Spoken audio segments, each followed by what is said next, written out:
Ok, salut tout le monde. Du coup, je vais expliquer le trade que j'ai pris ce matin sur le GBP USD pour changer un peu. Donc, du coup, je vais expliquer comme d'habitude le contexte. Alors, du coup, en weekly, pour moi, on était haussier. On a délivré de l'imbalance grâce à ce POI qui n'a toujours pas été mitigate. Et ensuite, on est venu mitigate un POI ici. Et là, on repart à la baisse. En daily, pour moi, on est du coup baissier, étant donné qu'on a fait des impulsions baissières qui est venu break cette impulsion haussière. Donc, on est venu retracer entièrement le mouvement. Et pour moi, tant qu'on n'a pas mitigé le POI weekly, on est toujours baissier. Tant qu'on n'a pas mitigé le POI weekly ici et qu'on est clean la liquidité ici, je suis toujours baissier. OK?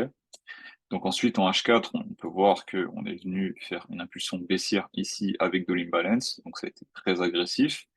Ensuite, on a retracé doucement le PY H4 et là, on repart à la baisse. Donc, on a une distance étant qui est cohérente dans le sens où on est baissier, distance étant baissière, on est plus agressif à la baisse qu'à la hausse. On est venu faire une pattern de liquidité avec de la liquidité ici. Donc, on est venu mitigate et là, on repart sur un biais baissier. On a de la liquidité ici. Donc, on a pas mal de confirmations pour vendre. En H1, ensuite, on était haussier.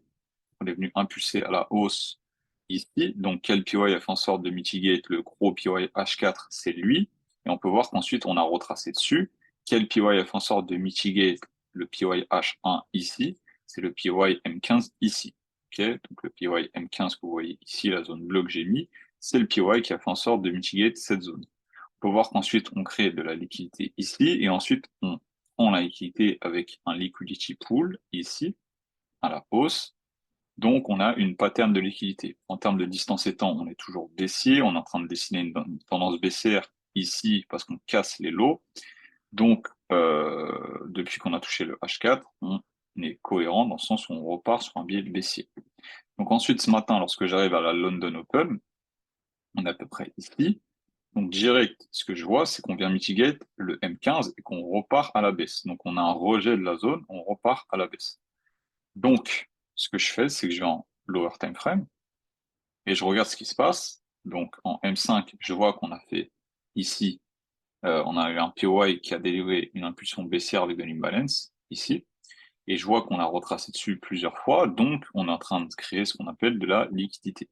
Donc quand j'arrive, je vois qu'on crée de la liquidité ici, donc je me dis potentiellement on peut venir sweep la liquidité, venir chercher le PY M1 qui est du coup l'extrême de la leg baissière ici, qui a délivré de l'imbalance. Donc, je me dis que potentiellement, on peut prendre toute la liquidité qui est ici pour venir sweep, prendre la liquidité et repartir à la baisse.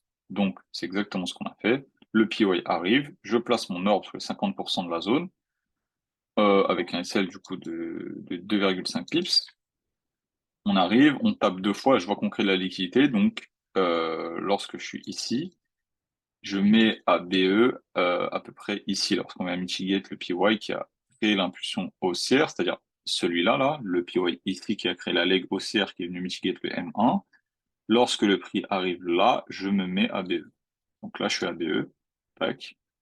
Donc là, le prix, il me BE. OK. Mais étant donné qu'on est venu mitigate le PY ici et que la config du DXY était vraiment haussière, pardon, on avait de la liquidité en dessous, etc. Donc du coup, je me dis que je peux le reprendre. C'est-à-dire que là, je ne peux pas aller en seconde, mais très certainement en seconde, on a un PY qui a délivré une imbalance ici. Ça, j'en suis certain. Et donc du coup, lorsqu'on me BE, je décide de reprendre le trade. Et là, le prix, il part direct. Donc, c'est surtout grâce à la config du GXY que j'avais décidé de reprendre le trade à nouveau. Déjà, on avait créé de la liquidité à nouveau. On mitigate le POI, on réimpulse, on a de la liquidité ici, donc on refait une pattern de liquidité encore une fois. On réimpulse, on prend la liquidité, on revient sur le point d'entrée. POI en seconde qui a délivré une imbalance, on reprend et on repart. Et là, du coup, on est à peu près comme ça. Voilà, on est comme ça. Donc là, on est sur du 1 pour 15, je pense, à peu près. Ouais, bas, on était sur du 1 pour 15. Là, on est sur du 1 pour 12. De toute manière, mon TP, il est ici sur la zone weekly que j'ai expliqué au début du zoom. Donc pour moi, on peut aller jusqu'en bas. Donc du coup, ça nous ferait, s'il va TP évidemment, un 1 pour 60. Donc voilà, le trade.